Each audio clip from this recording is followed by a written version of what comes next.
583 révélations du digne céleste. 583 révélations du digne céleste. Autour du navire de fiançailles et du voilier, d'épaisses vignes turquoises tombaient du ciel en cascade.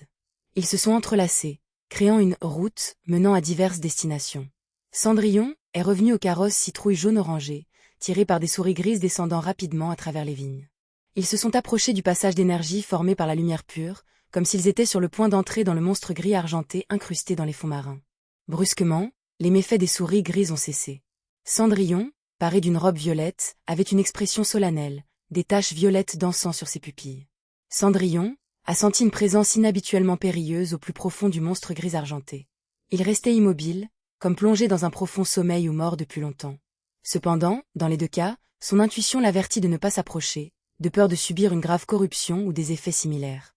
Regardant le passage énergétique où Lumian et compagnie avaient disparu, elle réfléchit pendant quelques secondes avant de se concentrer sur le voilier. Avec le sceau de Monsieur Fou sur le set de baguettes et l'ange du dieu maléfique scellé, il n'avait pas à s'inquiéter du problème dont même elle devait se méfier, tant qu'il ne voyait pas directement ces choses, n'entendait pas sa voix ou n'entrait pas dans la zone centrale. Quant à l'autre, il semblait être un berger, donc cela ne le dérangeait pas d'être encore plus fou. Cendrillon a observé le mât et le bord du voilier se fissurer sous la succion terrifiante de la caractéristique de lourdeur de l'artefact scellé humanoïde. Elle était prête à agir lorsqu'elle récupéra une pièce d'échec Roselle dans son sac à pièces violet foncé et la lança sur la cible vêtue de la tenue de la nonne noire. Au milieu du vent hurlant, la pièce d'échec de la reine s'est envolée vers l'artefact scellé humanoïde, accompagnée de divers objets divers. Alors qu'il descendait, les pas de l'artefact scellé humanoïde vers le voilier ont ralenti, comme si le temps lui-même se déformait autour d'elle. C'était l'un des sorts de Cendrillon, l'échiquier des âges. Il avait le pouvoir de ralentir la cible comme si elle était entrée dans une zone où le temps avançait à une vitesse différente. Saisissant l'opportunité présentée par le mouvement lent, Cendrillon ferma les yeux et se transforma en fantôme humanoïde, s'effondrant dans le cercueil invisible. Les paupières de l'artefact scellé humanoïde s'affaissaient, comme si elle pouvait succomber au sommeil à tout moment. La magie de la Belle au bois dormant. Témoin de cela, Ella, à bord du voilier, a une fois de plus activé la capacité de la voix Evernight à entraîner de force les gens dans un rêve. Même si la notarisation n'expirait pas immédiatement avec la perte de l'autorité du gouverneur de la mer par Ultraman Latogiaro, elle durerait jusqu'à la fin. Cependant, la possibilité d'être invalidée par notarisation n'était pas totalement inefficace. Elle n'en serait que affaiblie, et ses effets seraient considérablement réduits. Maintenant, l'artefact humanoïde scellé était déjà fatigué, se balançait et sur le point de s'endormir. Dans cet état, entrer dans un rêve était sans doute beaucoup plus facile. L'artefact humanoïde scellé, vêtu d'une tenue de nonne noire, a finalement fermé les yeux et plongé dans un profond sommeil. Elle entra dans un rêve quelque peu triste, provoquant une légère déformation de son visage alors qu'elle fronçait les sourcils. Sur le voilier, une obscurité dense surgit une fois de plus, enveloppant l'artefact scellé humanoïde, résonnant avec une voix lointaine qui apportait paix et tranquillité. C'était comme une mère récitant un poème pour endormir son enfant, favorisant ainsi un sommeil serein. L'artefact humanoïde scellé, toujours dans sa tenue de nonne noire, planait dans les airs, les yeux bien fermés. Elle descendit lentement, atterrissant gracieusement sur le pont du voilier. Ses sourcils se sont progressivement détendus, son visage s'est adouci et des gouttelettes d'eau cristalline se sont formées au coin de ses yeux.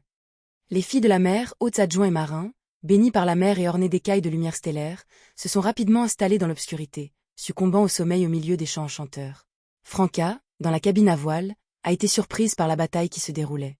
Je n'est-ce pas Cendrillon? Je n'est-ce pas Jacques et le haricot magique? De quelle sorte de magie s'agit-il? Je n'est-ce pas la Belle au bois dormant? Qui est-ce? Suis-je arrivé au pays des fées? Je dois admettre que c'est vraiment onirique. Deux demi-dieux travaillant ensemble sont sans aucun doute formidables. Ils ont rapidement maîtrisé l'artefact humanoïde scellé. Je souhaite aussi devenir un demi-dieu. Un demi-dieu démoniaque ferait aussi l'affaire. Reprenant ses esprits, Franca se cacha et sprinta hors du voilier. Utilisant son élan et une chute de plume d'assassin, elle sauta élégamment sur le navire de fiançailles, avec l'intention de s'approcher du passage d'énergie à la proue. Au sein du monstre gris argenté. Après que Lumian ait traversé le passage énergétique, il ne s'est pas retrouvé dans la ruche métallique qu'il avait vue auparavant. Marchant sur le sol métallique blanc argenté, il remarqua une salle de plusieurs dizaines de mètres de long et 20 à 30 mètres de large devant lui. Au milieu de la salle, Ultraman Latogiaro se tenait debout, prenant le visage de Simon Guiaro, et criait avec joie, astérisque, dièse. Cela représentait la première moitié de la commande pour activer le vaisseau spatial en entrant le mot de passe et en obtenant l'accès. Cependant, il n'y a eu aucune réponse du vaisseau spatial. Merde. Il a toujours de mauvaises intentions à mon égard et n'est pas disposé à m'accorder l'accès. Cette méchanceté vient de la capacité de ce demi-dieu. Cela ne devrait pas durer longtemps. Tant que je peux gagner du temps, je devrais pouvoir reprendre le contrôle. L'artefact humanoïde scellé peut-il retenir deux demi-dieux? Ou puis-je compter sur la disposition interne du vaisseau spatial pour jouer à cache-cache? Une série de pensées traversèrent l'esprit anxieux d'Ultraman. À ce moment-là, à travers le mur métallique translucide sur le côté du hall, il a vu Cendrillon, dans le carrosse citrouille s'arrêter près du passage d'énergie, apparemment inquiet de quelque chose. Comme prévu, elle n'ose pas entrer. L'exaltation jaillit du cœur d'Ultraman, la Togiaro. Avant le début de la mission, Loki avait installé un hôtel et avait demandé conseil au digne céleste par le biais de la divination. La réponse qu'il a reçue a été la suivante: contient un risque élevé provenant d'individus de haut rang. Évitable en entrant dans le vaisseau spatial. Loki a décodé cela comme un avertissement concernant Hela et Gandalf de la société de recherche sur les babouins aux cheveux bouclés, ainsi que le saint de l'église de la Terre-Mère surplombant Port Santa. Ces personnalités de haut rang constituaient les principales menaces. Cependant, s'il parvenait d'abord à prendre les rênes du vaisseau spatial mystique de science-fiction, il pensait pouvoir déjouer ses redoutables adversaires. Maintenant, la Togiaro remarqua que même sans contrôle absolu du vaisseau spatial, le nouveau demi-dieu hésitait, commenté par une peur invisible. Faire face à quelque chose capable de déstabiliser un demi-dieu a laissé la Togiaro mal à l'aise. Cependant, armé de la commande et du mot de passe du vaisseau spatial, il pourrait bientôt tourner les menaces potentielles à son avantage. Il n'y avait aucune raison d'avoir peur. Alors que Lumion était sur le point de se téléporter, derrière Ultraman la Togiaro, ils entendirent tous deux un bruit métallique. Une porte en métal argenté descendit, fermant complètement l'entrée et la sortie du hall. Les murs, le plafond et le sol se sont transformés à mesure que les surfaces métalliques se sont déplacées et ont révélé des ouvertures de tuyaux sombres. Du gaz bleu céruléen jaillit. Gaz toxique. Le cœur de la Togiaro s'emballa alors qu'il comprenait la situation. Le vaisseau spatial, toujours imprégné de méchanceté, a non seulement résisté au contrôle, mais a également émis une intention meurtrière, cherchant à l'éliminer avant que son animosité ne s'apaise. La magie du demi-dieu extérieur est vraiment malveillante. Lumion aperçut cela comme une frappe instinctive du géant gris argenté contre les intrus. Rapidement, il exploite la puissance de la mer, dans le but d'invoquer l'autorité temporaire du gouverneur de la mer pour contrer la menace. Il pouvait sentir qu'Ultraman avait perdu le poste de gouverneur de la mer après l'attaque du demi-dieu, Cendrillon, sans perspective immédiate de le récupérer.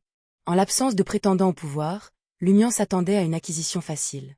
Pourtant, les Hauts ont résisté, refusant à Lumion le poste temporaire de gouverneur de la mer. Sa méchanceté semblait dirigée contre quiconque tentait de le contrôler. Sans se laisser décourager, Lumion a reporté son attention sur Ultraman la Togiaro, un membre crucial du Poisson d'Avril. Le cœur de la Togiaro s'est agité lorsqu'il a crié. « Voulez-vous vous battre ici?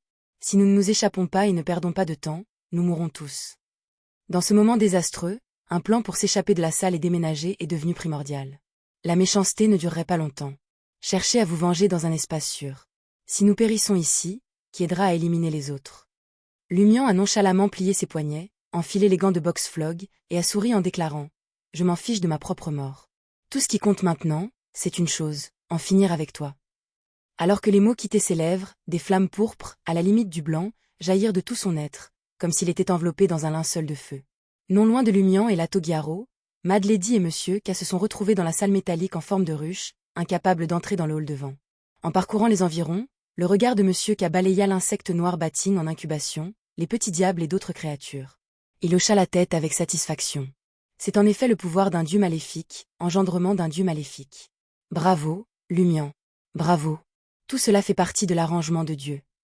Au milieu de la voix rauque, l'oracle de l'ordre Aurora tourna son regard vers Mad Lady. Mad Lady n'était pas intimidée. Au lieu de cela, elle applaudit en accord avec MK. Elle a parlé comme s'ils étaient sur des fréquences différentes.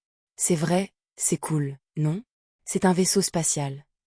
L'instant suivant, Mad Lady et Monsieur K ont disparu simultanément et sont réapparus derrière l'endroit où se tenait l'autre partie, comme s'ils avaient négocié au préalable un changement de position.